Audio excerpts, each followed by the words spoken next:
G'day mates, in today's video I want to kick off talking about how Epic is potentially denying money from the recent PlayStation Cups. A lot of PlayStation players saying they have been scammed, and this is due to an email from Epic Games. This isn't just a random source. I want to talk about why they are potentially not paying out the PlayStation Cup and what it means for players who earn money in that. We also had a surprise update this morning that has unvaulted the heavy shotgun. I'm going to talk about my thoughts on that weapon. I also want to talk about a new strategy that's recently been leaked that pros have been using for years to almost guarantee they take a wall or hold their wall and it doesn't require better ping. This strategy is ridiculous and almost anyone can do it. I also want to finish off talking about how it looks like the late game cash cups have been cancelled again, making it, I believe, 4 seasons in a row now. There's lots to talk about. Let's just jump into it. I've seen a lot of people on Twitter freaking out that the PlayStation Cups are not going to get paid out. All the players who earned money in the recent PlayStation Cups are going to get scammed. And it's because I got tagged in this tweet here by Mafioso FN. It says, "We got scammed by Epic Games, GG guys." And this is an actual response from Epic Games staff. And it basically details the fact that they are not going to get paid out for the PlayStation Cup in September. They said, after review, it appears that the pending prize has expired and it is no longer eligible to be claimed as the process to claim the prize was not started prior to expiration. Now, I dug in a little bit deeper. I talked to a lot of PlayStation players and they all said the same thing. They've been trying to claim the money online. The money isn't there to be claimed. So it's not like they just waited too long and now they lose their money. But I've also reached out to a lot of pros who are used to getting paid out by Epic. And you'll notice in the responses to this tweet, there was a lot of pros saying the same thing. It is very, very unusual to get paid out for a tournament in September, in December. You normally have to wait around 5-6 months for prize money to be eligible from Epic. But I know what you're thinking. If Epic staff are saying it's expired, that means they're just stealing it and no one's gonna get the money. This wouldn't be the first time that Epic staff have just completely messed up and said something that isn't true at all. Epic Games player support have gotten so many things wrong in the past that most pros are responding the same thing. Don't worry, the money isn't available yet. When it gets available, you'll be able to claim it. With players actually responding, saying they had this exact experience where it said their money was expired and then the money was available to be claimed a couple months later and they claimed it with no issues. So if you play in the PlayStation Cups, if you feel like you've been scammed and your money has been stolen, I can't promise you're gonna get it, but it looks like it's just a mistake from this Epic Games staff and you will be getting your money pretty soon, which is standard of Fortnite. I really, really hope PlayStation Cup players aren't just getting scammed here. I have to imagine it's a mistake on Epic's end and they'll get it soon.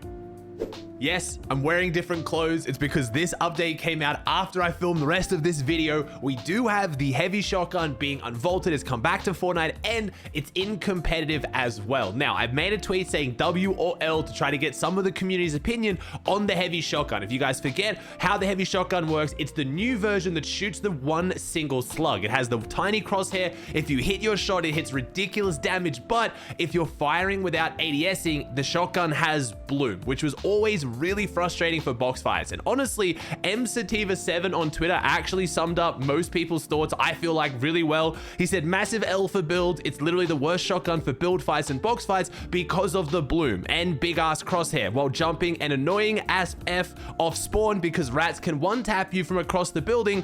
Good for zero builds because you can ADS and shoot fast. And honestly, msativa's pretty much done my job. That sums it up as well as I pretty much can. It only really works if you ADS it, which leads to some pretty interesting plays you can do with it. You can obviously, like, you know, sit behind a stair and then pop out and ADS someone as they're ramping you, or you can hit someone from across the POI across the building and still do a lot of damage.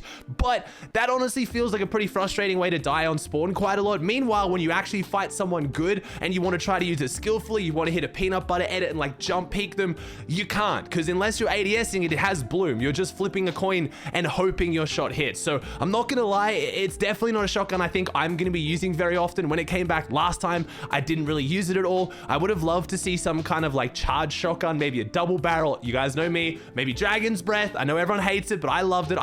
I wanted a shotgun that massively changes the meta. And while the heavy shotgun does technically do that, I don't think it changes in a way that I like. It's really just rewarding people if they're luckier with their hip fire shots, because that is what it is. It's luck. If you can always ADS your shot with it, you're some like Martos piece control god who's full piecing someone holding their shot ADSing. All respect to you, you are a demigod, you deserve to kill me. But the majority of people you die to using the shotgun, it's just because they jumped and they got lucky with the bloom and now they hit a 180 plus shot, which I don't really feel like they deserve. Just my thoughts on it. I want to hear your guys though. Are you happy the heavy shotgun's back? Let me know in the comments.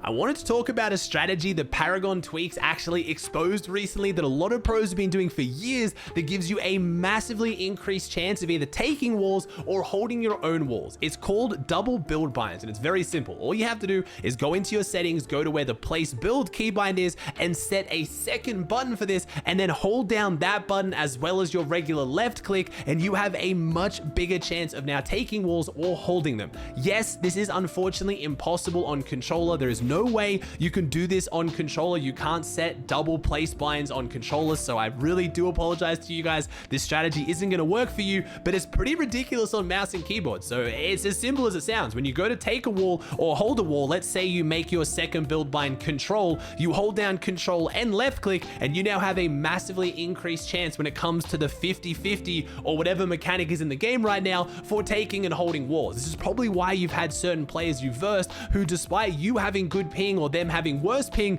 you just can't seem to take or hold walls from them. It is a pretty insane strategy that it looks like from the comments of this tweet. A lot of pros have been doing it for a very long time and have just kept it secret. Now, why would this work? I don't really know. Fortnite's always had a weird history of having two build binds or having two binds for any ability. Always kind of changes the way it works. If you ever wondered why double movement is called double movement, which is the ability to strafe on mouse and keyboard, it's actually because when it was first in the game, you had to set two binds to when you moved left or two binds to move right. If you press them down at the same time, you would strafe sideways, hence the word double movement. Of course, now most players use software for this. It's also in the game as software, but originally it was actually using double binds. So I'm not surprised that having double build binds has a pretty insane effect on the game. I kind of hope that Epic will patch it or do something about it, only because it's super unfair for controller players to not have this if mouse and keyboard players have it. I know we're gonna go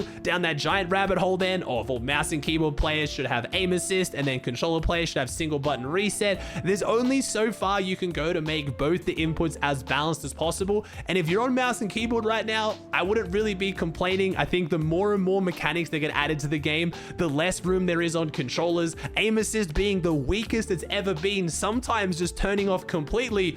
There is no reason to complain if you're on mouse and keyboard. You have the advantage right now. So I do feel bad that there's yet again another thing that is now making controller even worse. We've had notable controller players like Miro, the most accomplished controller player of all time, considering switching to mouse and keyboard because he just knows that that is the most advantageous input.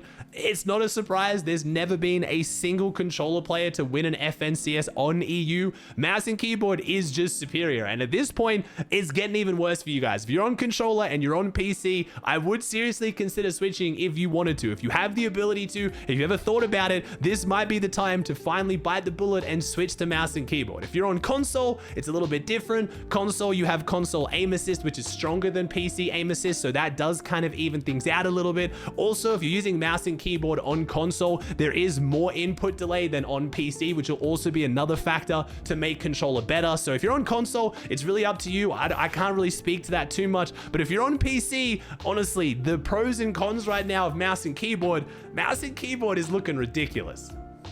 There is a chance we're going to have late game cash cups canceled for an entire season again. They did get announced a couple weeks ago, but right before the first late game quick cup, they had to be canceled. Now, the reason why I'm a little bit more worried is if you go into the compete tab or the Fortnite tracker, there is now no longer any late game cash cups in the game. There's only late game quick cups. I have zero clue why late game is so hard for Epic to figure out, but apparently it might cause them to now have to cancel cash cups again for what is this? I think the 4th season in a row. We were supposed to have late game cash cups in chapter 3 for every single season, and they were canceled every single season, and it's now continuing into chapter 4. So the tweet they made was, "We'll be canceling the late game quick cups scheduled for this Sunday due to an issue. Please refer to the in-game compete tab for the latest event info." And now that was on the 16th of December. So obviously that was about 10 days ago. I assumed they would have it fixed by the time they start again in the new year, but the fact they've now removed them from the game completely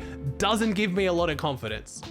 Speaking of tournaments, a lot of you guys keep asking when are tournaments back in the game? What's going on with tournaments? The main tournaments that are going to kick off is we have our divisional cups and our quick zero build duo cups in game on the 4th of January. That is the next major tournament. We do have a $10,000 Dick's Sporting Goods tournament this week for NA players. If you guys want to play in that, I'll put a link in the description down below for all the details. I will be watching the finals of that on the 30th on my Twitch channel, but we pretty much have about a week and a half now of absolutely no tournaments in game outside of any smaller third-party tournaments that are running right now.